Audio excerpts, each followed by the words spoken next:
The rain came down in sheets that October evening, turning Chicago's South Side streets into rivers of reflected neon and shadows. Emily Carter pulled her thin jacket tighter around her shoulders as she locked the back door of Rosie's Diner, the small family restaurant where she'd worked for the past 6 years. The clock on her phone read 11:47 p.m. Another late shift. Another long day that had started before dawn and ended well after dark. Her feet ached in her worn sneakers, the kind of deep, bone-tired ache that came from standing for 14 hours straight. Emily was 38 years old, but some nights she felt twice that age. The diner's fluorescent lights flickered off behind her, leaving only the dim glow of the street lamp on the corner to guide her way home. "Night, Emily," called out Rosa Martinez, the owner's daughter, as she hurried past toward her car. "Get home safe. You too," Emily waved, watching as Rosa's taillights disappeared around the corner. Then she was alone with the rain and the quiet hum of the city at night. Emily had lived in Chicago her entire life, born and raised in these streets that most people only saw on the news when something terrible happened. But to her, this was home. These cracked sidewalks, the corner store with its flickering open 24 hours sign, the old brownstones with their stooped front steps. This was the neighborhood where she'd grown up, where she'd learned to be tough and soft at the same time, where she'd learned that survival meant keeping your head down and your heart open just enough to remember you were human. She walked quickly, her breath forming small clouds in the cold autumn air. The temperature had dropped significantly since sunset, and the rain had that icy quality that warned winter was coming sooner than anyone wanted. Emily's apartment was only 6 blocks away, a studio on the 3rd floor of a building that had seen better days sometime around 1970. But it was hers, paid for with honest work and overtime shifts, and that meant something. The streets were mostly empty at this hour. A few cars passed by, their tires hissing on the wet pavement. In the distance, Emily could hear the elevated train rumbling along its tracks, carrying the last commuters home from downtown. She passed the laundromat where she did her washing every Sunday, the bodega where Mr. Chen always saved the day-old bread for her at a discount, the church where she sometimes sat in the back pew on her rare days off, not really praying but just existing in the quiet. This was her routine, her life, predictable and small, but entirely her own. She'd never married, never had children, never traveled beyond Illinois. There had been dreams once when she was younger, college, maybe becoming a teacher, seeing the ocean, but life had a way of narrowing down your options when you were born without much and had to claw your way through every single day. Her mother had passed away 3 years ago, cancer that came too fast and took too much. The medical bills had swallowed what little savings Emily had managed to accumulate. Her father had disappeared before she could remember him, just another man who couldn't handle the weight of responsibility. She had a brother somewhere in Michigan, but they hadn't spoken in 5 years, not since their mother's funeral when they'd argued about nothing and everything. So Emily was alone. She'd made peace with that. Alone but not lonely, she told herself.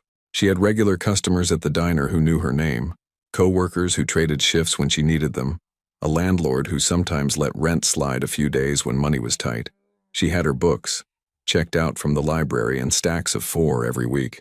She had her small routines that made life bearable. The wind picked up, driving the rain at an angle that found every gap in her jacket. Emily walked faster, already imagining the hot shower she'd take as soon as she got home, the instant ramen she'd eat while watching late-night television, the blessed relief of finally taking off her shoes and lying down. She was 2 blocks from home when she heard the sound. It wasn't the normal city noise, not the train or the traffic or the distant sirens that were always part of Chicago's soundtrack. This was different, sharp, sudden. The screech of tires pushed past their limit, rubber burning against wet asphalt. Emily looked up just as 2 black SUVs came racing around the corner, moving impossibly fast for a residential street. They weren't just speeding, they were chasing each other, the second vehicle so close to the first that their bumpers nearly touched. Her instinct was to press herself against the nearest building, to make herself small and invisible.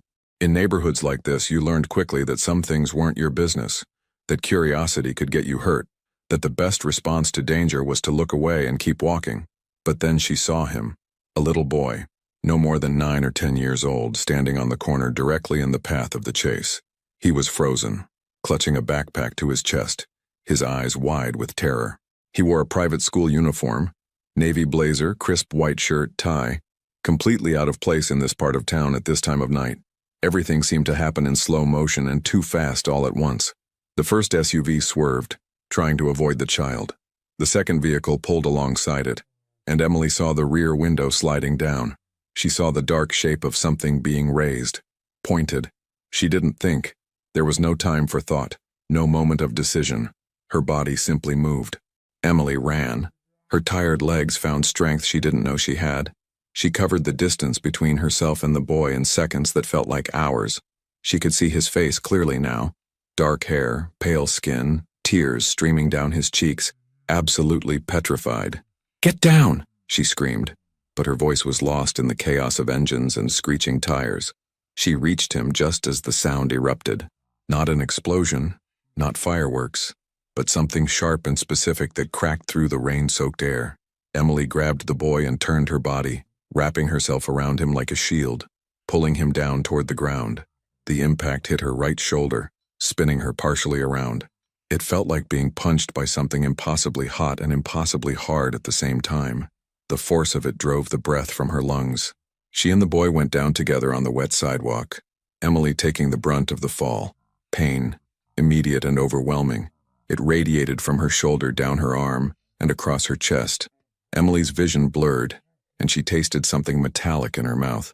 But she kept her arms around the boy, kept herself between him and whatever was happening in the street. The SUVs were still moving, still engaged in their dangerous dance. More sounds erupted, glass shattering, metal crunching. Emily pulled the boy closer, rolling them both toward the recessed doorway of a closed storefront, trying to get them out of the line of danger. "It's okay," she heard herself saying, though she wasn't sure if the words came out right. "It's okay. I've got you. You're okay." The boy was sobbing, shaking, clutching at her jacket. He couldn't have been more than 9 years old, just a child. Someone's son, someone's entire world. The sounds were moving away now, the chase continuing down the block and around another corner. In the sudden relative silence, Emily could hear the boy crying, could hear her own ragged breathing, could hear the rain still falling steadily. "Are you hurt?" she asked him, pulling back just enough to look at his face. "Did anything hit you?" He shook his head, unable to speak, his eyes locked on her shoulder. Emily looked down and saw the dark stain spreading across her jacket, almost black in the dim light. Her right arm wasn't working properly, hanging useless at her side. Somewhere in the distance, she heard voices shouting, more vehicles approaching. The boy heard them too, his head snapping toward the sound. "They're coming," he whispered, his voice breaking. "They're coming for me." Emily didn't know who they were, the people in the first vehicle or the second, rescuers or another threat. But she saw the fear in this child's eyes and something in her gut told her to move. "Can you stand?" she asked. He nodded. Using her left arm and drawing on reserves she didn't know existed, Emily pulled them both to their feet. The pain was extraordinary, making her head swim and her stomach turn. She could feel something warm running down her arm, soaking into her clothes. "Listen to me," she said, gripping the boy's shoulder with her good hand, forcing him to focus on her face instead of the chaos around them. "You're going to be okay. Do you understand? You're going to be fine. You're bleeding," he said, his voice small and terrified. "You're bleeding because of me." "No," Emily said firmly, though speaking was becoming harder. "Not because of you. Never because of you. This isn't your fault." More vehicles were arriving now, skidding to stops at the end of the block. Car doors slammed. Men's voices called out, sharp and urgent. Emily heard someone shouting a name. "Ethan! Ethan Blake!" with desperate intensity. The boy, Ethan, started to turn toward the voices, but Emily held him for one more second. "You're going to be safe now," she told him. "Whoever those people are, they're looking for you. They're going to take care of you." "But what about you?" Ethan asked, tears still streaming down his face. "You saved me. You got hurt saving me." Emily managed a smile, though it cost her. "I'm going to be fine. You just be a good kid, okay? Be safe. Be happy." The voices were getting closer, flashlight beams cutting through the rain. Emily heard heavy footsteps running toward them. She let go of Ethan and stepped back, into the shadows of the doorway. The boy reached for her, but she shook her head. "Go," she whispered. "Go to them." And then, using the last of her strength and the cover of darkness and rain, Emily slipped away. She moved back along the building, into the narrow alley that ran behind the storefronts. putting distance between herself and the scene as quickly as her failing body would allow. Behind her, she heard Ethan calling out, "Wait! The lady! Where's the lady?" But she kept moving. Emily didn't understand what had just happened. She didn't know who that boy was or why someone would target a child. She didn't know if the men who arrived were there to protect him or harm him. All she knew was that she'd done what any decent human being would do. She'd protected a child from danger, and now she needed to survive. The alley spun around her. Emily pressed her left hand against the brick wall, using it to steady herself as she moved. Every step was agony. Her shoulder screamed, and she could feel herself getting weaker, the blood loss starting to take its toll. Her apartment. She just needed to get to her apartment. It was close, so close. She couldn't go to a hospital, couldn't afford it, couldn't answer the questions they'd ask, couldn't risk getting involved in whatever that had been. Emily emerged from the alley onto a parallel street, 1 block over from the chaos. She forced herself to walk normally, to not draw attention, even though every movement felt like fire in her veins. 1 block, then another. Her building finally came into view, and she nearly cried with relief. The stairs were torture. 3 floors had never seemed so high. Emily left a trail of water and blood behind her, but there was nothing she could do about that now. She reached her door, fumbled with her keys using only her left hand, and finally, blessedly, got inside. The door closed behind her, and Emily slid down against it to the floor. Her small studio apartment, the cracked linoleum, the second-hand furniture, the single window that faced a brick wall, had never looked so beautiful. She sat there for a moment, just breathing, trying to gather strength for what came next. Then, slowly and painfully, Emily pulled herself up and made her way to the bathroom. The face that looked back at her from the mirror was pale, streaked with rain and grime. Her jacket was ruined, soaked through with water and blood. Very carefully, Emily peeled it off, gasping as the movement jolted her injured shoulder. The wound was bad, but not as catastrophic as she'd feared. The bullet, because that's what it had been, she knew that now, had torn through the outer edge of her shoulder, missing bone but tearing muscle and flesh. It was still inside her, or it had passed through. She couldn't tell and didn't have the knowledge to know the difference. What she did know, from a childhood spent in neighborhoods where people couldn't always afford doctors, was basic first aid. She knew how to clean wounds, how to stop bleeding, how to survive when survival was all you could manage. Emily ran the shower until the water was as hot as she could stand, then carefully cleaned the wound. The pain was indescribable, making her bite down on a towel to keep from screaming. She used the cheap vodka she kept under the sink as disinfectant, then bandaged herself as best she could with gauze and medical tape from her meager first aid kit. By the time she finished, Emily was shaking with exhaustion and shock. She pulled on clean clothes, a loose sweatshirt that didn't press on the bandages, and collapsed onto her bed. Sleep should have been impossible, but her body had other ideas. As consciousness began to fade, Emily's last thoughts were of the boy, Ethan. Those terrified eyes, the way he'd clung to her, the sound of his voice calling after her. She'd saved him. Whatever else happened, whatever consequences came from this night, she'd saved a child's life. That had to mean something. That had to be enough. Meanwhile, across the city in a penthouse that overlooked Lake Michigan, Jonathan Blake held his son and tried to control the rage burning through his veins. Ethan was safe, physically unharmed, but the boy wouldn't stop crying, wouldn't stop talking about the lady who'd saved him. Jonathan was 40 years old and had built an empire through careful control and calculated decisions. He'd taken over his father's business at 25 and expanded it beyond anyone's expectations. He controlled territory, commanded loyalty, and had earned a reputation that made stronger men step aside when he entered a room. But none of that had protected his son tonight. The attempt on Ethan's life had been bold and unexpected. His enemies had crossed a line that could never be uncrossed. There would be consequences for that, severe and permanent. Jonathan would make sure of it. But first, there was the matter of the woman. "Tell me again," he said quietly, his hand stroking Ethan's dark hair as the boy sat curled against him on the leather sofa. "Tell me exactly what happened." "I was so scared, Dad," Ethan whispered, his voice hoarse from crying. "I didn't know what to do, and then she came out of nowhere. She grabbed me and covered me with her body. I heard the noise and she got hurt, but she didn't let go. She kept saying I was going to be okay." Jonathan's jaw tightened. A stranger, a random woman who'd seen his son in danger and had risked her own life without hesitation. What did she look like? Jonathan asked, though his men had already given him what little description they could. In the chaos and darkness, no one had gotten a clear look at her. She had brown hair, kinda wet from the rain, Ethan said, closing his eyes as if picturing her. She was wearing a jacket, like a worker's jacket, and her eyes were nice, Dad. Even though she was hurt, her eyes were nice. She told me it wasn't my fault. What wasn't your fault? That she got hurt. She said it wasn't because of me. Fresh tears spilled down Ethan's cheeks. But it was, Dad. She got hurt because she saved me. And then she just left. Marcus said she disappeared before anyone could help her. What if she... She's alive, Jonathan said with certainty, though he had no way of knowing for sure. She got away, which means she was strong enough to move. We'll find her. Promise? Ethan looked up at him with those wide, trusting eyes that were so much like his mother's. I promise, Jonathan said. I will find her, Ethan. And when I do, I'll make sure she knows how grateful we are. After Ethan finally fell asleep, Jonathan made his way to his office and sat in the leather chair behind his massive desk. Chicago stretched out below him, a sea of lights that represented his domain. He picked up his phone and made a call. Marcus, he said when his head of security answered, I want every camera in that area pulled and analyzed.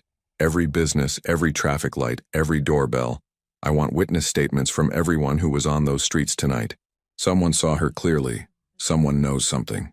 Already on it, boss, Marcus replied. But it was dark, rainy, chaotic. She moved fast.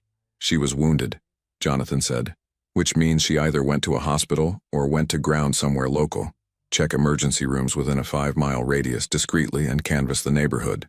Someone like that, someone brave enough to do what she did. That's not the first time she's helped people. People will know her. What are you thinking? Jonathan was quiet for a moment, staring out at the city. I'm thinking that someone risked their life for my son without knowing who he was, without expecting anything in return. I'm thinking that kind of person is rare, and I'm thinking that in my world debts like this don't go unpaid. Understood, we'll find her. Yes, Jonathan said softly. You will. Because I need to look this woman in the eye and understand what kind of person runs toward danger instead of away from it. He ended the call and sat in the darkness of his office thinking about his son's words. Her eyes were nice, Dad.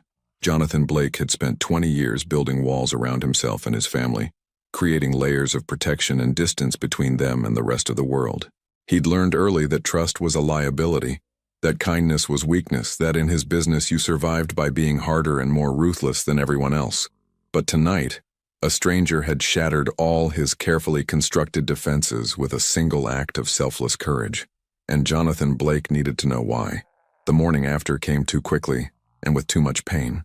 Emily woke to pale November sunlight filtering through her thin curtains and the immediate crushing awareness of her injured shoulder. Every breath sent sharp reminders through her body. She lay still for a long moment, staring at the water-stained ceiling of her studio apartment, trying to convince herself to move. Her phone alarm had been going off for 10 minutes. She had a shift at the diner starting in 2 hours. Slowly, carefully, Emily sat up. The bandages she'd applied the night before were soaked through, tinged with red. She needed to change them, clean the wound again, and somehow figure out how to function well enough to work. Because not working wasn't an option. Not working meant no money. No money meant no rent, no food, no survival. In the bathroom mirror, she looked worse than she felt, which was saying something. Dark circles shadowed her eyes. Her skin had a grayish pallor, but Emily had worked through worse. Through flu and migraines and the exhausting weight of grief after her mother died. She could work through this too. She changed the bandages with trembling hands, gritting her teeth against the pain. The wound looked angry and inflamed but not infected. Not yet. Small mercies. She took 3 ibuprofen from a bottle she kept for headaches, knowing it wouldn't be nearly enough, but it was all she had. Finding something to wear proved challenging. Most of her shirts would show the bulk of the bandages or would hurt too much to put on. She finally settled on a loose black long-sleeved t-shirt, and her work apron would cover most of it. If she moved carefully, if she favored her left side, if she was lucky, maybe no one would notice. The walk to Rosie's diner took twice as long as usual. Emily had to stop 3 times to rest, leaning against buildings and trying to look casual, like she was just checking her phone instead of fighting off waves of dizziness. The morning was cold and bright. Chicago waking up to a Thursday that looked exactly like every other Thursday, as if the entire world hadn't shifted off its axis the night before. When she finally pushed through the diner's door, the familiar smells of coffee and bacon grease hit her like a wall of normalcy. Rosa was behind the counter preparing for the morning rush and looked up with a smile that quickly shifted to concern. "Emily, you look terrible. Are you sick?" "Just didn't sleep well," Emily said, forcing her voice to sound normal as she tied on her apron with one hand, keeping her right arm close to her body. "I'm fine, really. You sure? Because if you need to go home..." "I'm fine," Emily repeated, more firmly this time. "Let me take the morning tables. I'll be okay once I get moving." Rosa looked skeptical but nodded. The diner couldn't afford to turn away workers, even ones who looked half dead. They were perpetually understaffed, and Thursday mornings were always busy with the pre-work crowd. The shift was torture. Every time Emily lifted a coffee pot, every time she carried a tray, every time she reached for anything, pain shot through her shoulder like electricity. She learned to move in new ways, to compensate with her left side, to smile through gritted teeth when customers asked for refills or extra napkins. "You okay, honey?" asked Mrs. Patterson, one of the regulars who came in every morning for oatmeal and black coffee. "You're moving kind of stiff today." "Slept wrong," Emily said, pouring her refill. "You know how it is. Getting older, everything hurts." Mrs. Patterson laughed, and Emily moved on to the next table, the next order, the next moment of endurance. It was during the mid-morning lull, when Emily was refilling salt shakers with her left hand, that she heard the news report from the television mounted in the corner. The local morning show was on, and the anchor's serious expression caught her attention. "Last night's incident on the south side has police investigating what they're calling a case of reckless driving that endangered several residents. No serious injuries were reported, though witnesses say they heard what sounded like fireworks or car backfiring. Police are asking anyone with information to come forward." Emily's hands stilled on the salt shaker. They were downplaying it, making it sound like nothing more than dangerous driving. No mention of a child in danger. No mention of a woman who'd been injured. Nothing about what had really happened. "You watching that?" Rosa appeared beside her, wiping down the counter. "Crazy stuff. Right in our neighborhood, too. Jerry, you know Jerry from the bodega? He said he saw the whole thing. Said there were two cars chasing each other like something out of a movie. Said he thought he saw someone get hurt, but then police showed up and suddenly nobody saw anything." She shook her head. "That's how it is around here, you know? People learn not to see things." Emily nodded slowly, her mind racing. Someone had control over the narrative. Someone had made sure the news reports would minimize what happened, would discourage witnesses from talking. That took power. That took resources. Who was that little boy? And why would someone want to hurt him badly enough to chase him through city streets? Earth to Emily. Rosa waved a hand in front of her face. "You sure you're okay? You've been spacey all morning." "Sorry," Emily said, shaking herself back to the present. "Just tired. Really, really tired." The rest of the day passed in a blur of pain and exhaustion. Emily mechanically went through the motions of her job, taking orders, serving food, cleaning tables. When her shift finally ended at 3 o'clock, she collected her tips, $47, which would have to stretch for groceries and bus fare, and started the slow walk home. She was half a block from her building when she noticed the car, a dark sedan parked across the street with tinted windows. It wouldn't have meant anything normally. There were always cars parked on city streets, but something about it made the hair on the back of Emily's neck stand up, the way it was positioned, the fact that the engine was running, a thin stream of exhaust visible in the cold air. Emily kept walking, fighting the urge to look back. When she reached her building, she climbed the stairs as quickly as her injured body would allow, and went straight to her window. Carefully staying back from the glass, she peered down at the street. The sedan was still there. Her heart began to pound. Was she being paranoid? Or was someone actually watching her building? Emily let the curtain fall back and sat on her bed, trying to think. If someone was looking for her, how would they have found her? She'd been so careful last night, slipping away in the confusion. But she'd been bleeding, leaving a trail. And Chicago's South Side wasn't that big. If someone had resources and determination, no, she was being ridiculous. The car was probably just someone waiting for a friend, or a rideshare driver between calls. Emily was letting fear and pain make her imagine things. She changed her bandages again, took more ibuprofen and tried to eat some crackers, though she had no appetite. Then, because she couldn't help herself, she went back to the window. The sedan was gone. Emily released a breath she didn't know she'd been holding. See? Paranoid. She was just paranoid and exhausted and hurting. But that night, as she tried to sleep, every sound in the building made her jump. Every car that passed on the street below made her wonder. And when she finally did drift off, she dreamed of dark eyes full of terror, of a small hand gripping her jacket, of a voice crying out for the lady. Across the city, in his penthouse office, Jonathan Blake studied the photographs spread across his desk with the intensity of a general planning a campaign. Security camera footage, enhanced and printed, 3 different angles of the intersection where the incident had occurred. In one, you could barely make out a figure running toward Ethan. In another, 2 shapes on the ground by the storefront. In the third, grainy and distant, a woman disappearing into an alley. "That's the best we have?" Jonathan asked, his voice dangerously quiet. Marcus stood on the other side of the desk, his expression frustrated. The rain, the darkness, the angle of the cameras, none of them got a clear shot of her face. "But we're working on it. We've got people canvassing every business, every residence in a 6-block radius." "And the hospitals?" "Nothing. No one matching her description came into any emergency room within 20 miles. She either treated herself or went somewhere off the grid." Jonathan picked up one of the photos, studying the blurred image of the woman. She'd been wearing dark clothing, nothing distinctive. Medium height, medium build. Could have been anyone. Except she wasn't just anyone. She was the person who'd saved his son's life. "What about witnesses?" Jonathan asked. "That's where it gets interesting," Marcus said, pulling out a small notebook.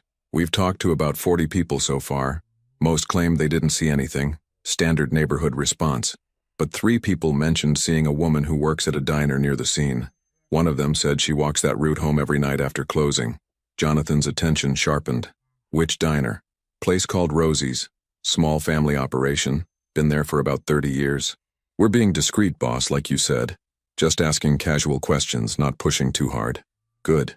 Jonathan stood, walking to the floor-to-ceiling windows that overlooked Lake Michigan. The water was gray and choppy under an overcast sky. "I want to know everything about that diner. Who works there, what their schedules are, everything. But Marcus," he turned to face his security chief, "I want this done carefully. No intimidation, no pressure, just information. Understood?" "Understood." Marcus hesitated. "Boss, can I ask why we're taking it so slow? We could have someone at that diner in an hour, could have answers by tonight." Jonathan was quiet for a moment. "Because whoever this woman is, she ran away.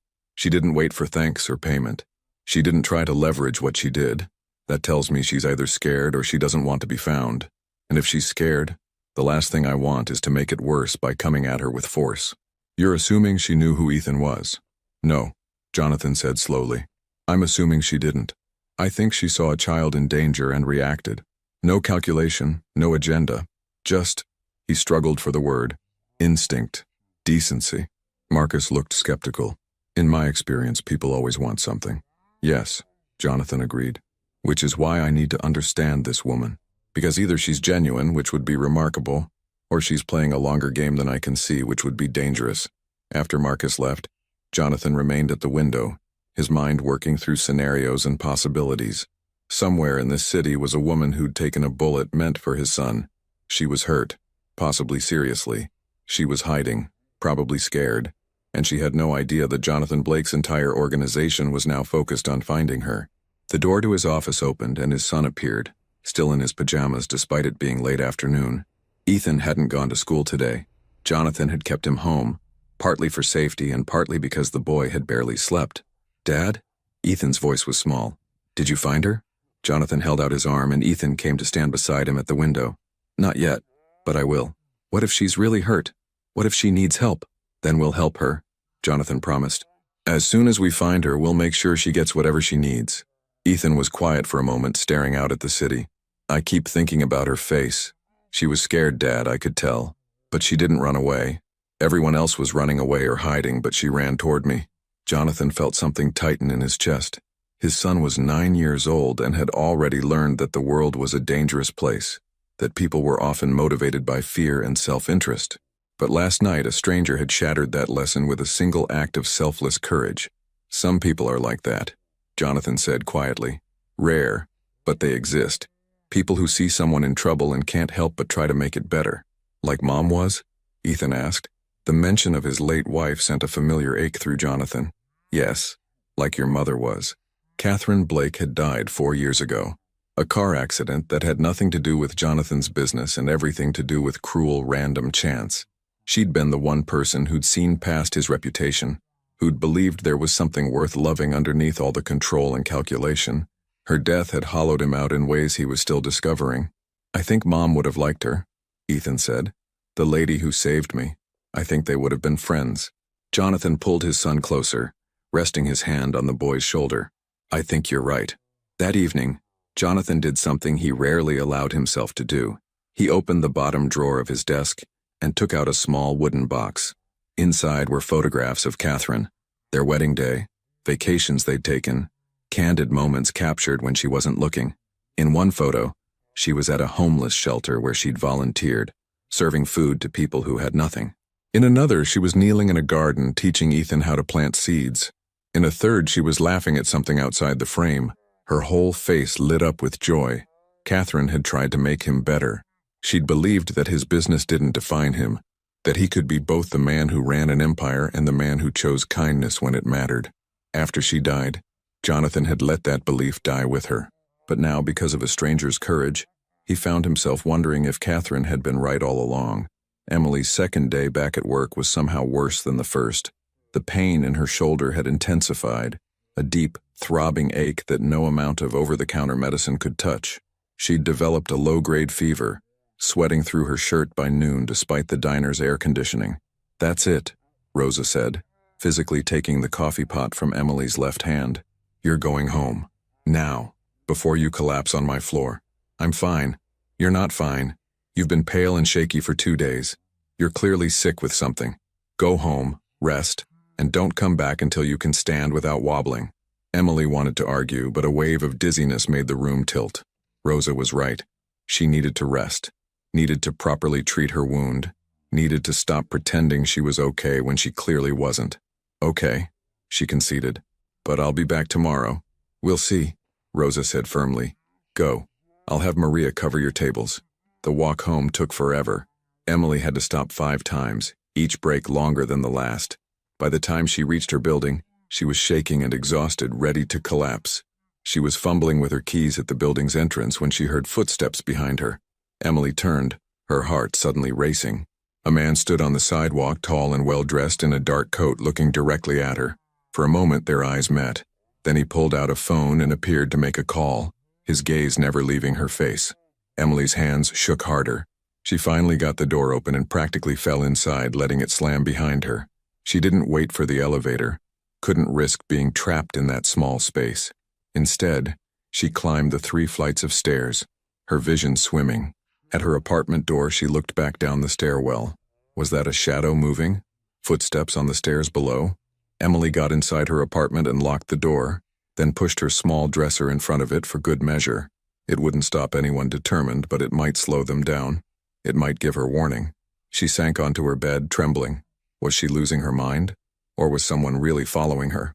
Her phone rang, an unknown number. Emily stared at it, watching it ring once, twice, 3 times. Then it stopped. Seconds later it rang again. Same unknown number. With shaking hands, Emily answered. "Hello?" Silence on the other end. Not dead silence. She could hear breathing, hear faint background noise. Someone was there. "Who is this?" Emily asked, her voice steadier than she felt. More silence. Then a click. The call ended. Emily dropped the phone like it had burned her. Her heart was pounding so hard she felt sick. This wasn't paranoia. This was real. Someone was looking for her. Someone knew where she worked, where she lived. Someone was watching. But why? What did they want? The boy. It had to be about the boy. But she didn't know anything. She couldn't identify anyone from that night. She'd barely seen anything in the chaos and darkness. She was no threat to anyone. Unless they didn't know that. Unless they thought she'd seen something important. Something worth silencing her over. Emily pulled her knees to her chest, ignoring the protest from her injured shoulder. She was alone in a small apartment with no security system, no weapon, no way to protect herself. If someone wanted to get to her, there was nothing she could do to stop them. For the first time since that night, Emily truly questioned whether saving that boy had been worth it. She'd done what she thought was right, had acted on pure instinct. But now she was hurt, scared, and possibly in real danger. And for what? For a child she didn't know, whose name she'd only learned because he'd called it out as she fled. But then she remembered his face, those terrified eyes, the way he'd gripped her jacket, the sound of his voice saying, "It's not your fault." Yes, Emily thought, even knowing what it had cost her, even facing whatever was coming, it had been worth it, because that's what decent people did. They helped, they protected, they did the right thing even when the right thing was hard. Her phone rang again. Same unknown number. This time Emily didn't answer. She turned off the phone completely and sat in her apartment as afternoon faded to evening, listening to every sound, wondering if each footstep in the hallway was coming for her door. Outside her window, the city carried on as usual, uncaring and indifferent to the terror of one woman in a small apartment. And somewhere in that same city, Jonathan Blake's people were getting closer, narrowing the search, following the trail that would inevitably lead them to Emily Carter's door. The hunt was on, and Emily didn't even fully understand that she was the prey, or that the hunter might not be an enemy at all. Emily didn't sleep that night. She sat propped against her headboard, listening to every sound in the building. Footsteps in the hallway, doors opening and closing, the couple arguing 2 floors up, the distant wail of sirens that never seemed to stop in this part of Chicago. Her shoulder throbbed with a deep, persistent pain that made her nauseous. The fever had gotten worse. She knew she needed proper medical attention, but fear kept her paralyzed. Going to a hospital meant questions, meant records, meant being visible when all she wanted was to disappear. When dawn finally broke, pale and gray through her window, Emily had made a decision. She couldn't stay in Chicago. She'd take the money she had saved, barely $300, and buy a bus ticket somewhere far away. Start over. Leave this life and these problems behind. It wasn't much of a plan, but it was something. She waited until 7 o'clock, then called the diner. Rosa answered on the 3rd ring, her voice already stressed from the morning rush. "Rosie's Diner, how can I—" "Rosa, it's Emily." "Emily, are you feeling better? Because I really need you today. Maria called in and we're completely—" "I can't come in," Emily interrupted. "I'm sorry. I know you need me, but I have to leave town. Family emergency." There was a pause on the other end of the line. "Family emergency? Emily, you don't have any family. At least you've never mentioned anyone." Emily closed her eyes. Rosa was right, of course. In 6 years of working together, Emily had never talked about family because there was none to talk about. "It's complicated," she said. I need to go. I'm sorry for the short notice." "Honey, what's going on?" Rosa's voice shifted from stressed to concerned. "This isn't like you. Are you in some kind of trouble?" "No trouble. I just need to leave. Please, Rosa. Thank you for everything. You've been good to me." "Emily, wait." But Emily ended the call. Her hands were shaking again, though whether from fever or fear or exhaustion she couldn't tell.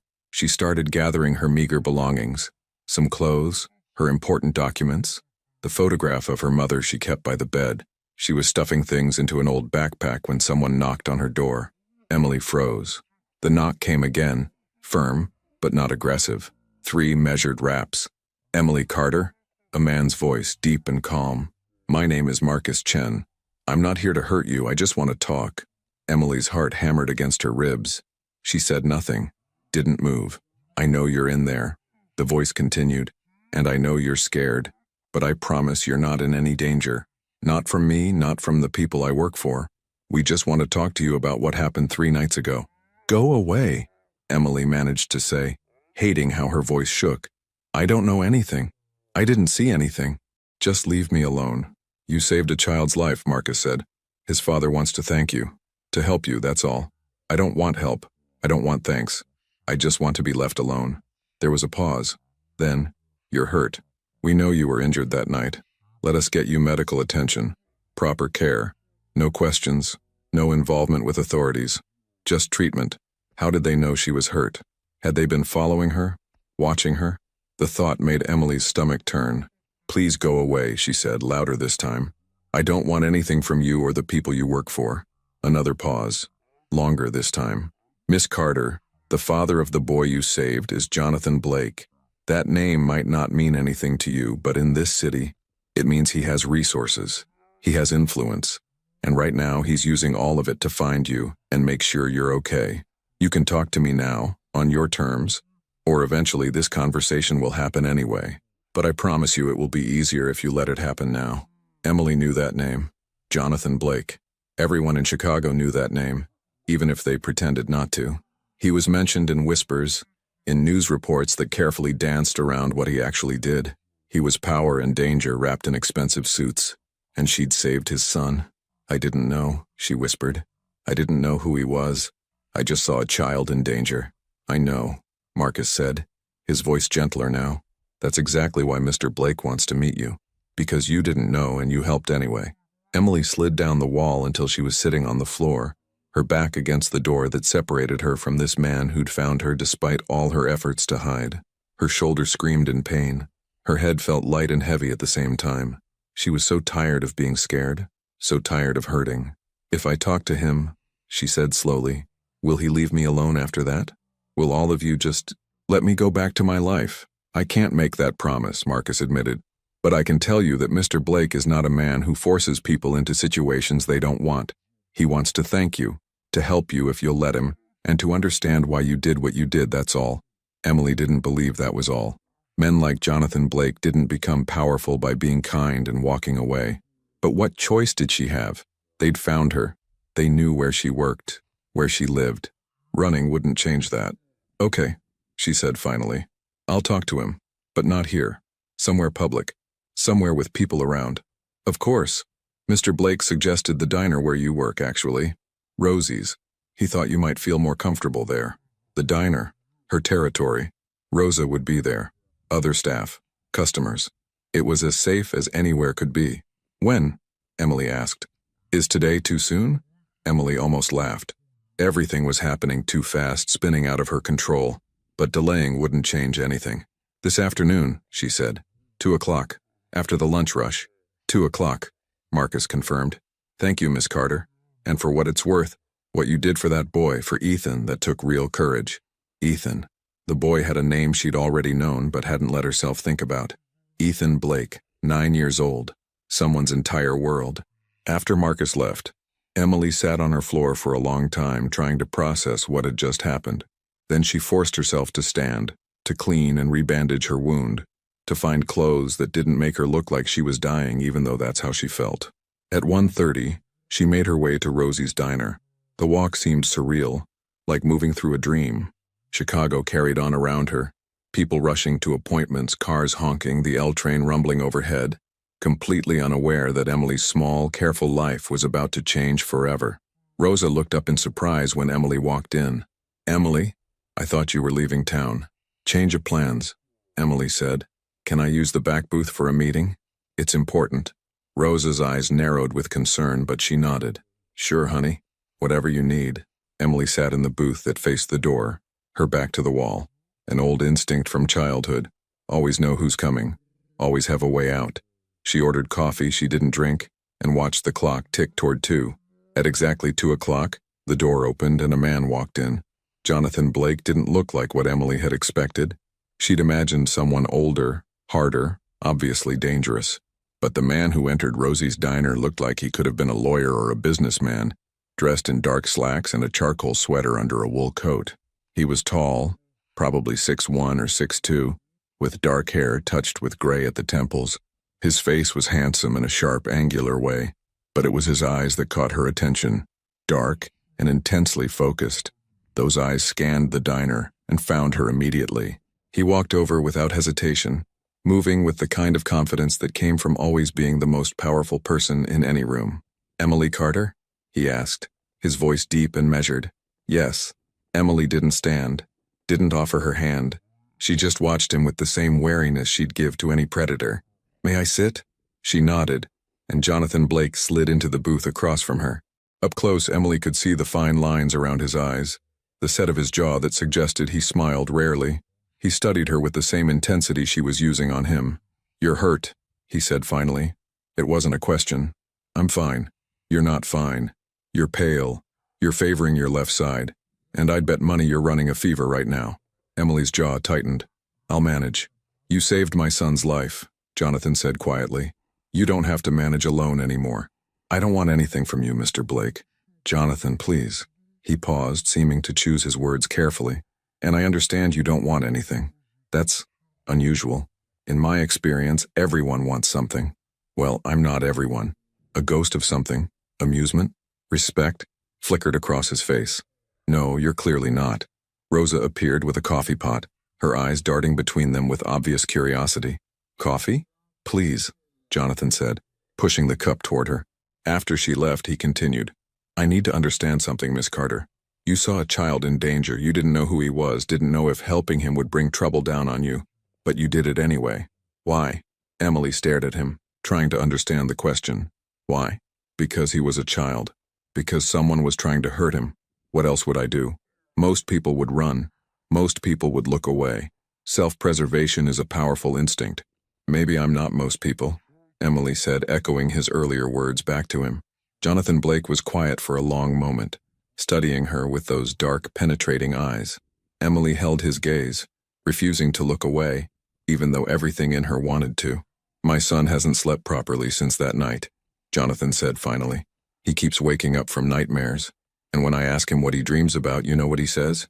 He says he dreams that you weren't there, that no one came to help him, that he was alone. Emily felt something crack in her chest. I'm sorry he's having nightmares, but he's safe now. That's what matters.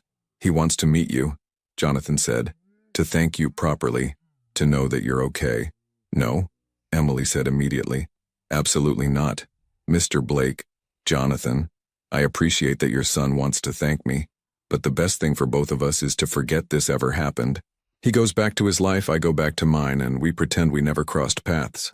And what life is that? Jonathan asked, gesturing around the diner. Working yourself into exhaustion for minimum wage? Living in an apartment where the locks barely work? Treating a serious injury by yourself because you can't afford proper medical care? Emily's face flushed with anger. How dare you judge my life? You don't know anything about me. You're right, Jonathan said, his voice softening slightly. I don't, but I'd like to. Because anyone who would risk their life for a stranger's child, who would disappear rather than ask for thanks or payment, who would sit here trembling with fever and pain but still have the courage to tell me no, that's someone worth knowing. Why? Emily challenged. Why does it matter to you? Your son is safe. You've found me. You've said thank you. What else is there? Jonathan leaned forward, his hands wrapped around the coffee cup he hadn't drunk from. Do you know what my son said about you? He said your eyes were kind. In the middle of chaos and danger and fear, he noticed that your eyes were kind. And that matters to me because in the world I live in the life I've built, kindness is rare. Genuine kindness is almost non-existent. People smile because they want something.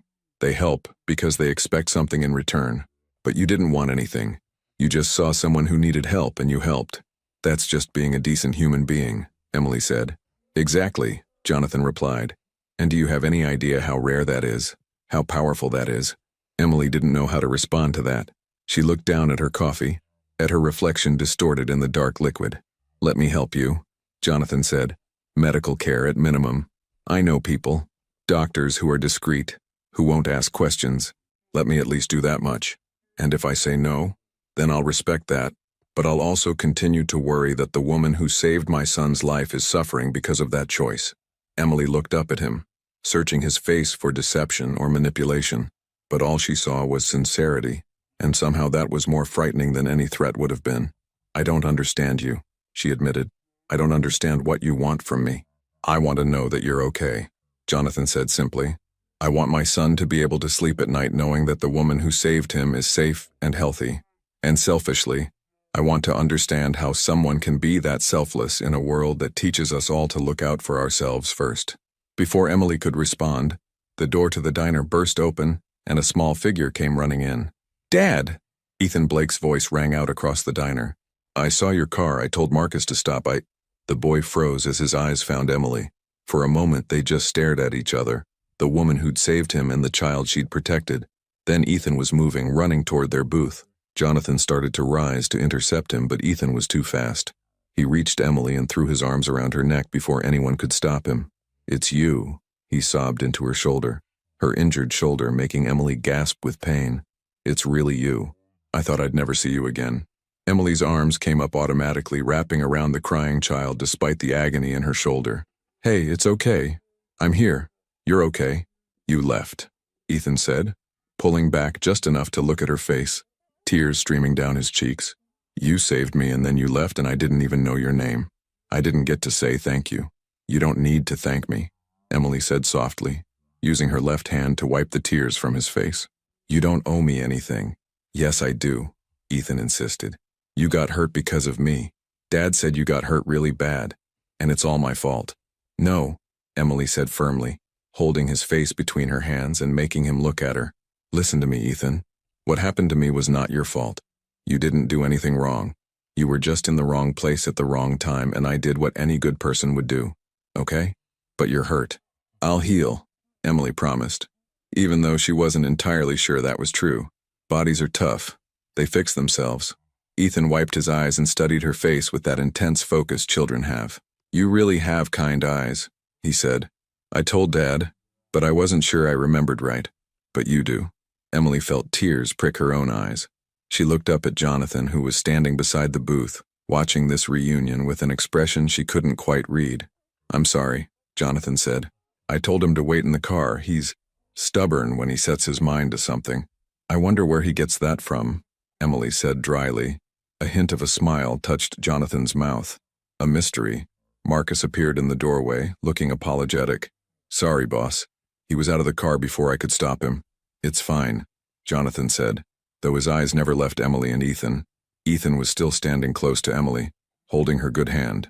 Will you come have dinner with us? He asked. Please? Dad makes really good pasta, and we have a big apartment with windows that look out at the lake, and I could show you my room and my drawings. I drew pictures of you, of that night, to help me remember. Ethan, Jonathan said gently, that's a lot to ask. Emily might have other plans. I don't, Emily heard herself say. The words came out before she could stop them, before her rational mind could intervene. I don't have other plans. She didn't know why she said yes. Maybe it was the hope in Ethan's eyes. Maybe it was the exhaustion that made everything seem surreal anyway. Maybe it was because for the first time in years, someone had looked at her and seen something worth knowing, worth protecting, worth caring about. Or maybe, Emily thought as she saw the surprise and gratitude flash across Jonathan Blake's face, maybe it was because despite everything she knew about him, despite the danger and the complications and the vast gulf between their worlds, she wanted to understand these people who'd turned her life upside down. Really? Ethan's face lit up. You'll come? Really, Emily confirmed. But I need to go home first, to change and clean up. I'll have Marcus drive you, Jonathan said immediately, and drive you to my home afterward, unless you'd prefer to meet us there. Emily looked at Marcus standing respectfully by the door, then back at Jonathan. He's not going to wait outside my apartment and report on everything I do, is he? No, Jonathan said, though I understand why you'd worry about that. Marcus will drive you home, wait in the car, and then take you wherever you want to go. Your word? My word, Jonathan said seriously.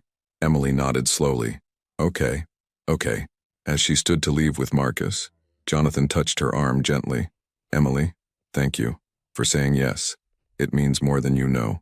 Emily looked at him, this powerful man who controlled half of Chicago's underworld, who could have forced this meeting or demanded her compliance, but instead he'd asked.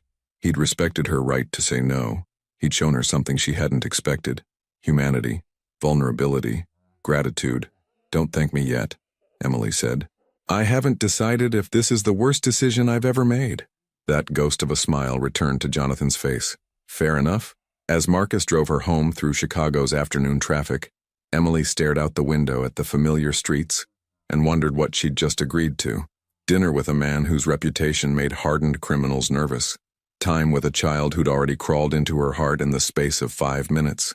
She was walking into danger. She knew that. Jonathan Blake's world was not her world, could never be her world.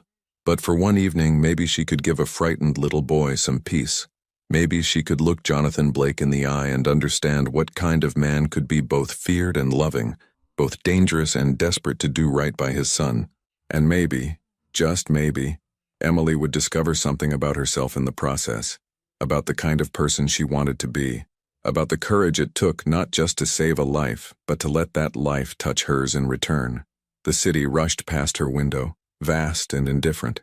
Somewhere ahead was Jonathan Blake's penthouse where worlds would collide and lives would change. Emily just hoped she was strong enough to survive what came next. Marcus dropped Emily back at the diner at 7 o'clock sharp. Just as the evening crowd was beginning to thin, She'd spent the afternoon in her apartment, changing into the nicest clothes she owned, a simple navy blue dress she'd bought at a thrift store years ago, and a cardigan that hid her bandaged shoulder. She'd done what she could with her appearance, though the mirror reflected back a woman who still looked pale and exhausted. The drive to Jonathan Blake's building was surreal. They left the familiar streets of the South Side and headed north, toward the gleaming high-rises that lined Lake Michigan. Emily watched as the neighborhoods transformed, from corner stores and aging brownstones to designer boutiques and doormen in uniforms. "First time in this part of the city?" Marcus asked, breaking the comfortable silence. "I've been up here before," Emily said, "just never inside any of these buildings." Marcus pulled up to a glass tower that seemed to touch the clouds. A valet immediately approached, opening Emily's door before she could do it herself. "Miss Carter," the valet said with a respectful nod, as if he'd been told exactly who she was and when to expect her. "Welcome." The lobby was all marble and modern art, the kind of space that made Emily hyper-aware of her thrift store dress and worn shoes. But Marcus guided her to a private elevator without seeming to notice her discomfort. "Penthouse level," he said, pressing a button that required a keycard. "Mr. Blake is looking forward to seeing you again." The elevator was faster than any Emily had experienced, making her stomach drop as they rose. When the doors opened, they revealed a small, elegant hallway with only one door. Marcus knocked twice and the door opened almost immediately. Jonathan stood there, and Emily was struck by how different he looked from the man in the diner. He'd changed into dark jeans and a simple gray sweater, his feet bare. He looked younger, more relaxed, almost like a normal person. "Emily," he said, and there was genuine warmth in his voice. "Thank you for coming. Please, come in." Emily stepped inside and stopped, unable to help her reaction. The penthouse was enormous, with floor-to-ceiling windows that offered a panoramic view of Chicago and Lake Michigan beyond. The sun was setting, painting the sky in shades of orange and pink, reflecting off the water in brilliant streaks. "It's beautiful," she said softly. "It is," Jonathan agreed, coming to stand beside her at the windows. "I've lived here for 5 years, and I still sometimes forget to appreciate it. You see something every day and it becomes background noise. I could never get used to this," Emily said. "This view alone is worth, well, more than I make in a year." "Money doesn't buy happiness," Jonathan said, and there was something sad in his voice. "It buys security, comfort, opportunity, but not happiness." Before Emily could respond, Ethan came running from somewhere deeper in the apartment. He'd changed too, now wearing pajamas with spaceships on them, his hair still damp from a bath. "Emily, you came. I told Dad you'd come, but he said maybe you'd change your mind. And I said no way because you promised and you seem like someone who keeps promises." The words tumbled out in one excited breath. Emily smiled despite her nervousness. "You're right, I do keep my promises. Come see my room." Ethan grabbed her good hand and started pulling her toward a hallway. "I have all my drawings there, and my books, and my telescope. Do you like stars?" "I love stars." "Ethan," Jonathan interrupted gently, "let Emily catch her breath, and dinner is almost ready." "After dinner?" Ethan asked hopefully. "After dinner," Emily confirmed. The dining room was less formal than Emily had expected, with a table that could seat 12 but was set for just 3, clustered at one end. Jonathan had made pasta, just as Ethan had promised, and the smell reminded Emily that she hadn't eaten properly in days. "I hope you like carbonara," Jonathan said, bringing out plates. "It's one of the few dishes I can make without disaster." "It smells amazing," Emily said honestly. As they ate, the conversation flowed more naturally than Emily had anticipated. Ethan dominated much of it, telling Emily about his school, his friends, his favorite books. He was bright and animated, so different from the terrified child she'd met 3 nights ago. "Ethan's in an advanced program at his school," Jonathan explained. "He's already reading at a 7th grade level." "Dad," Ethan groaned. "Don't be embarrassing. I'm proud of you," Jonathan said simply. "That's not embarrassing, that's fact." Emily watched them together. The way Jonathan's whole face softened when he looked at his son. The way Ethan instinctively leaned toward his father. Whatever Jonathan Blake was in the outside world, in this apartment he was simply a father who loved his child. "Your dad tells me you draw," Emily said to Ethan. "I'd love to see your work." Ethan's face lit up. "Really? Most adults just pretend to be interested." "I'm really interested," Emily assured him. After dinner, Ethan led Emily to his room, which was exactly what a 9-year-old boy's room should be. Organized chaos with books stacked everywhere, model rockets on shelves, and drawings covering one entire wall. "That's you," Ethan said, pointing to a drawing near the center. From that night, Emily stepped closer. The drawing showed two figures, one large and one small, on a dark street. The larger figure was wrapped around the smaller one, protecting them.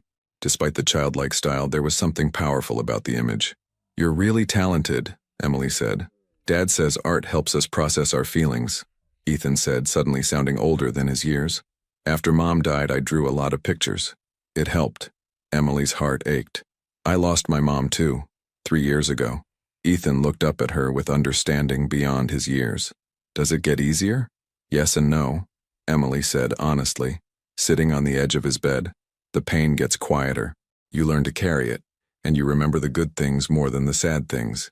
"I try to remember Mom's laugh," Ethan said softly, "but sometimes I worry I'm forgetting what it sounded like." "That's normal," Emily assured him, "but the love doesn't fade. That stays forever." They sat in comfortable silence for a moment. Then Ethan said, "Can I ask you something?" "Of course. Were you scared that night when you ran to help me?" Emily considered lying, making herself seem braver than she'd been. But this child deserved honesty. "I was terrified," she admitted. "I didn't think about it really. I just saw you in danger and my body moved before my brain could tell it to stop. But yes, I was very scared." "But you did it anyway," Ethan said. "That's what Dad says bravery is. Being scared but doing the right thing anyway. Your dad is a smart man." "He is," Ethan agreed. "But he's sad a lot. He tries to hide it, but I can tell. He's been less sad since we found you, though. I think meeting you helped him remember something." Before Emily could ask what that meant, Jonathan appeared in the doorway. "Ethan, it's almost bedtime," he said. "But Emily just got here." "And Emily will visit again," Jonathan said, then looked at Emily. "If she wants to." "I'd like that," Emily found herself saying, surprising herself with how much she meant it. After Ethan was tucked in, a process that involved 2 stories, 3 glasses of water, and multiple promises that Emily would come back, Jonathan led her to the living room, where the view of the city at night was even more spectacular. "Would you like something to drink?" he asked. "Coffee, tea, wine?" "Tea would be nice," Emily said, settling carefully onto a sofa that probably cost more than her entire apartment's worth of furniture. Jonathan returned with 2 cups and sat in a chair across from her, maintaining a respectful distance. "Thank you for being so patient with Ethan," he said. "He's been through a lot in his short life, and he doesn't warm up to people easily. But with you, it's like he's known you forever." "He's a special kid," Emily said. "You're doing a good job with him." "I try," Jonathan said. "Single parenting isn't what I planned for my life, but it's what I got, and he's the best thing in my world." "He mentioned his mother," Emily said carefully. "I'm sorry for your loss." Jonathan was quiet for a moment, staring at his tea. "Catherine died 4 years ago. Car accident. Wrong place, wrong time. No conspiracy, no enemies, just bad luck. Sometimes I think that's the cruelest part. In my world, I can plan for threats and protect against enemies, but I couldn't protect her from chance." "I understand," Emily said. "My mother's cancer came out of nowhere too. One day she was fine. 3 months later she was gone. Life doesn't always make sense." "No," Jonathan agreed. "It doesn't." They sat in comfortable silence for a while, watching the city lights below. Then Jonathan said, "I need to ask you something, and I need you to be honest with me." Emily tensed. "Okay. Your shoulder. How bad is it really?" Emily's hand instinctively moved to her injured shoulder. "It's fine, Emily." Jonathan's voice was gentle but firm. "I've seen enough injuries in my life to know when someone is in serious pain. You've been favoring your left side all evening. You gasped when Ethan hugged you. And unless I'm very wrong, you're running a fever right now." Emily looked away toward the windows. "I can't afford a hospital, and I can't answer the questions they'd ask." "What if those weren't obstacles?" Jonathan asked. "What if I told you I have a doctor who could see you tonight, who wouldn't ask any questions about how you were injured, who would provide the best care possible?" "And what would that cost me?" Emily asked, meeting his eyes. "Nothing," Jonathan said, "except letting me help you. Letting me do the one thing I can do to thank you for saving my son's life." "I don't want to owe you anything," Emily said. "You wouldn't owe me. If anything, I owe you. Emily, you took a hit that was meant for Ethan. You're suffering because you protected him. Please let me help. Not as payment, not as obligation, just as one human being helping another." Emily felt tears prick her eyes. She was so tired of hurting, So tired of being scared, so tired of doing everything alone. Okay, she whispered. Okay. Jonathan pulled out his phone and made a call. Dr. Chen? It's Jonathan Blake. I need you at my apartment. Now. Yes, it's urgent. Thank you. Within 30 minutes, an elegant woman in her 50s arrived carrying a medical bag. Dr. Lisa Chen was professional and kind, examining Emily's shoulder in Jonathan's guest bathroom with practiced efficiency. You did a decent job with the initial treatment, Dr. Chen said, but this needs proper cleaning, antibiotics, and monitoring. You're lucky. The bullet passed through without hitting bone or major vessels, but infection is setting in. Emily winced as the doctor cleaned and treated the wound properly. Will I need surgery? No, but you'll need to be careful. Rest, antibiotics, proper care, and you should have come to me days ago. Dr. Chen looked at her seriously. This could have gotten much worse. After she left, Emily emerged from the bathroom to find Jonathan waiting in the hallway, concern etched on his face. She gave me antibiotics and pain medication, Emily said, holding up the prescription bottles. Said I should be fine if I take care of it properly. You'll stay here tonight, Jonathan said. It wasn't quite a command, but it wasn't quite a request either. I can go home. Emily, you can barely stand. You've been running on adrenaline and stubbornness for 3 days. You need rest, proper rest, and I have 4 guest bedrooms sitting empty. Please. Emily wanted to argue, but another wave of exhaustion hit her. The pain medication Dr. Chen had given her was already making her feel foggy. Just tonight, she said. Just tonight, Jonathan agreed. He showed her to a guest room that was larger than her entire apartment, with a bed that looked impossibly comfortable, and an ensuite bathroom with actual marble counters. There are clothes in the closet that should fit you, Jonathan said. My sister visits sometimes and leaves things here. If you need anything at all, I'm just down the hall. Thank you, Emily said. For everything. For dinner. For the doctor. For understanding. Jonathan paused at the door. Emily, can I tell you something? She nodded. When Catherine died, I thought the capacity for surprise was gone from my life. I thought I'd seen everything, experienced everything, that nothing could catch me off guard anymore. But you've proven me wrong. You surprised me. Your courage, your kindness, your refusal to want anything in return. You reminded me that there are still good people in the world, that there are still people worth protecting and worth knowing. Emily didn't know what to say to that. They stared at each other across the elegant guest room, 2 people from completely different worlds who'd been thrown together by chance and choice. Good night, Jonathan, she finally said. Good night, Emily.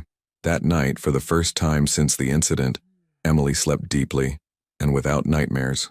When she woke, late morning sun was streaming through the windows and she could hear voices from somewhere in the apartment. She found clothes in the closet as Jonathan had promised. Expensive casual wear that fit reasonably well. She felt strange wearing someone else's clothes in someone else's home, but her own clothes were ruined. Following the voices, she found Jonathan and Ethan in the kitchen. Ethan was eating cereal and doing homework at the counter while Jonathan read something on his tablet. Emily! Ethan jumped up when he saw her. Dad said you were staying. Are you staying today too? Can you help me with my math homework? Dad's terrible at fractions. I am not terrible at fractions, Jonathan protested, but he was smiling. Good morning, Emily. How did you sleep? Better than I have in days, she admitted. Thank you. Are you hungry? I can make breakfast. The next few hours passed in a domestic normalcy that felt surreal. Emily helped Ethan with his homework while Jonathan made phone calls from his office. Marcus stopped by with some kind of report, giving Emily a respectful nod. It was like being in a bubble separate from the real world. But reality intruded when Jonathan's phone rang with a call that made his expression harden. I need to take this, he said. Emily, could you stay with Ethan? I'll just be a few minutes. Emily nodded and Jonathan disappeared into his office, closing the door. She could hear his voice through the door, sharp and commanding, reminding her that this man was not just a single father making breakfast. He was Jonathan Blake, a man who controlled territories and commanded loyalty through means she didn't want to think about. When he emerged 20 minutes later, his expression was troubled.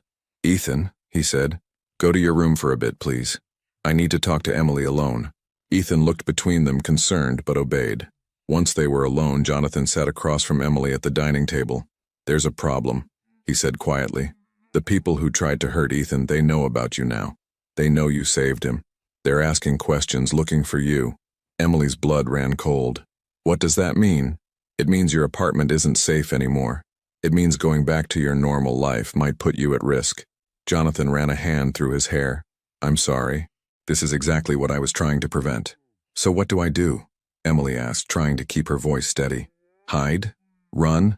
Look over my shoulder for the rest of my life? No, Jonathan said firmly. You let me protect you. You stay here, where security is tight and no one can get to you. And you let me handle the people who think threatening you is acceptable. Handle them how? Emily asked, though she wasn't sure she wanted to know the answer. Permanently, Jonathan said, his voice cold. Then his expression softened. I know what you're thinking. I know what I am, what I do. But Emily, these people crossed a line when they went after my son, and they're crossing another line by threatening you. This isn't negotiable. Emily stood up, pacing to the windows. This is exactly what I was afraid of. Getting pulled into your world, into situations I can't control. I know, Jonathan said, coming to stand beside her. And if I could change it, I would. But I can't. All I can do is protect you the best way I know how. By making me a prisoner in this gilded cage? Emily gestured at the penthouse. By keeping you alive, Jonathan said quietly. Because if something happened to you because you saved my son, I would never forgive myself, and neither would Ethan. Emily closed her eyes. She thought about her small apartment, her job at the diner, her simple life. All of it suddenly felt very far away. How long? She asked. A week, maybe 2, just until I can resolve the situation. And then you can go back to your life. Or, Jonathan hesitated, or you could consider staying part of ours. Not here, necessarily, but in Ethan's life. He needs positive influences, needs people who see him as just a kid and not the son of Jonathan Blake. And you're good for him. I can't stay in your world, Emily said. That's not who I am. I'm not asking you to be part of my world, Jonathan clarified. I'm asking if you'd consider being part of my son's life. Those are 2 different things. Emily turned to face him. Are they? Can you really separate them? For you, I would try, Jonathan said, and there was something in his voice that made Emily's breath catch. They stood there, inches apart, the city spreading out below them. 2 people from different worlds, connected by a single act of courage and the complicated consequences that followed. I saved a child, Emily said softly. I didn't sign up for any of this. I know, Jonathan said, and I'm sorry, but you saved the only thing in this world that matters to me. That creates a bond whether we want it or not. Before Emily could respond, Ethan appeared in the doorway. Is everything okay? He asked, his young face creased with worry. You both look serious. Jonathan and Emily exchanged a glance. Then Emily smiled and walked over to the boy. Everything's fine, she said. Your dad and I were just talking about grown-up stuff, very boring. Oh, Ethan said, visibly relieved. So you're staying? For a while? Emily looked at Jonathan over Ethan's head. He met her gaze steadily, waiting for her answer. She thought about her choices, about the life she'd had and the life that was being offered.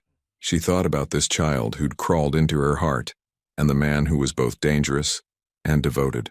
She thought about courage, and how sometimes the bravest thing you could do was not run toward danger but stay and face the complicated aftermath. Yeah, Emily said, ruffling Ethan's hair. I'm staying. For a while. The smile that broke across Ethan's face was worth every complication, every fear, every uncertainty about what came next.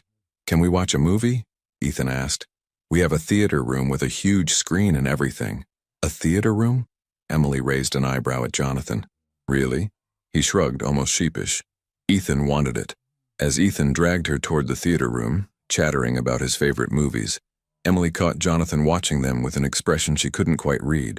Gratitude, yes. Relief, certainly. But something else too. Something that looked almost like hope. The next 2 weeks passed in a strange suspension of reality. Emily stayed in Jonathan's penthouse, living in luxury she'd never imagined while trying to maintain who she was. She helped Ethan with homework, played board games, and listened to his stories about school and friends. Jonathan kept a respectful distance most of the time, but Emily noticed things. The way he'd smile when he heard her laughing with Ethan. The way he'd make sure her favorite tea was always stocked. The way he'd ask about her shoulder, her comfort, her needs. How's the situation? Emily asked him one evening after Ethan was in bed. The people you were worried about? Resolved, Jonathan said simply. And Emily knew better than to ask for details. So I can go home? You can, Jonathan confirmed. Whenever you're ready. Though, He hesitated. "I hope you'll still visit. For Ethan's sake." "Just for Ethan's sake?" Emily asked before she could stop herself. Jonathan met her eyes. "No, not just for Ethan's sake." The air between them suddenly felt charged with possibility. Emily knew she should step back, should maintain the boundaries that had kept her safe. But instead she found herself saying, "I'd like to keep visiting, if that's okay." "It's more than okay," Jonathan said softly. When Emily finally moved back to her apartment, which Jonathan had insisted on having thoroughly secured, she found that her life had irrevocably changed. She still worked at the diner, still lived in her small studio, still walked the same streets. But now she had Sunday dinners at a penthouse, had a 9-year-old boy who called her when he needed help with homework, had a complicated man who looked at her like she was something precious and worth protecting. Rosa noticed the change immediately. "You're different," she said one day at the diner. "Lighter somehow. Did you meet someone?"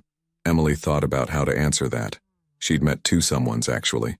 A boy who'd reminded her that courage mattered, and a man who'd shown her that people were more than their reputations. "Yeah," she said finally. "I guess I did." 3 months after that night in the rain, Emily stood at Jonathan's windows, watching Chicago spread out below. Ethan was doing homework at the dining table, occasionally calling out questions.